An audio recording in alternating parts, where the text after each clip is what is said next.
Aren't there better ways to accomplish your vision than by writing it down and just simply looking at it? Well, in short, there's not. But hey, let's dive in on that today. Thomas Joyner with Business on Purpose here. Thanks so much for listening. Thanks so much for joining. Let me introduce you to Eli Hanneman. Now, call me a geek, whatever you want to do, but Eli Hanneman is 20 years old from Lahaina, Hawaii. He's a professional surfer, and well, I'm somewhat of a surfing nerd and follow the professional surfing tour called the CT, or the Championship Tour. Now, Eli's been a prodigy since he was 12 years old. Everyone knew he's just going to be the next great Hawaiian surfer, but when his professional career started at 17, he just limped along and limped along and limped along, basically just stuck in the minor leagues for 3-4 years until a month ago, he finally qualified. Now, that day, he posted a video to his social media, and it's a video of the Note app on his phone dating back to May 22nd of 2022, the date he decided to start writing down his vision and keeping it in front of him regularly. Every morning he woke up, he pulled up that app, he wrote down the date and the simple vision of I will qualify in all capital letters, and he did the same thing every single day. He reviewed his vision until this past week, about a month ago, he was able to write down, I qualified, and he did it. That is the power of reviewing this thing. It's motivation and focus. It's keeping the important things in front of you and not getting distracted by the noise. It's pushing through frustrations and setbacks and keeping what matters always at the forefront of your mind. So if I were sitting down next to you and I were to ask you, hey, pull up your vision, what would you have to pull up? Would you answer, oh, I've got it right here. It's in my head. Well, sorry. That's just not good enough at the end of the day. If I maybe pulled one of your team members aside and I asked them, hey, where are you guys headed as a business in the next 1 to 3 years?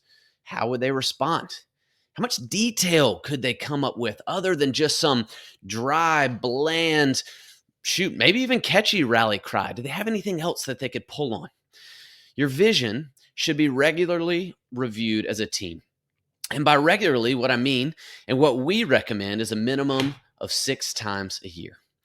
6 times a year, yes, 6 times a year. You want it to roll off their tongues and really get to the point that the team, just begins to roll their eyes as you read over it.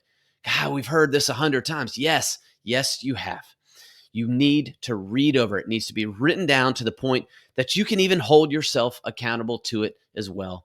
And the team can recite it whether or not you pull it up or not. So here's the danger of not doing this. Guys, you end up somewhere you don't want to be. Guy I read a lot of, author, pastor Dwight L. Moody, was famously quoted as saying, our greatest fear should not be of failure, but of succeeding at the things that don't matter. Let me read that again. Our greatest fear should not be of failure, but of succeeding at the things that don't matter. What a profound and just powerful thing to say. Because that's what vision does, right? It sets your sights on things that matter. And is failure an option? Absolutely. It's scary, right? It's exposing to write something down that you could fail at. And ultimately, I think that's why most people don't do it. Because it's easier to not know what you were targeting and not know if you failed or failed all the way than to get specific and to chase after it. It's exposing. It's tough. It's polarizing. But what's the possible alternative, right? Let's think about that for a second. The possible alternative, right, is getting to the finish line and realizing that you succeeded at something that doesn't matter. Or something you didn't want in the first place, maybe even worse. No, that's not where we wanted to land and get to. So put some time on your calendar if you haven't already. Write the vision down. Dive into what you want for your family and the freedom from work. Dive into financials. Dive into your products and services you offer. Walk through your org chart, your client avatar, and then finish with culture. Who do you want to be as a business? And if that doesn't fire you up and make you want to get running after it, then the work's not done. Keep working on it. Keep tweaking it until you know, oh man, that's what I'm going to get excited to come into work and chase after day after day after day. That's what I can put in front of my team and say, hey, you're either in or you're out because this is where we're headed. And we want it to be polarizing so that the people who are excited stay on board and the ones who don't say, you know what, that's just not me.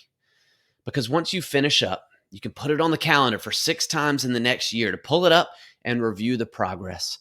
Like Eli Hanneman, the power is in looking at it day after day after day, reminding yourself that success in the things that matter is worth working for and worth working hard for. So I hope that makes sense today. I hope it's something that you'll put the work in on.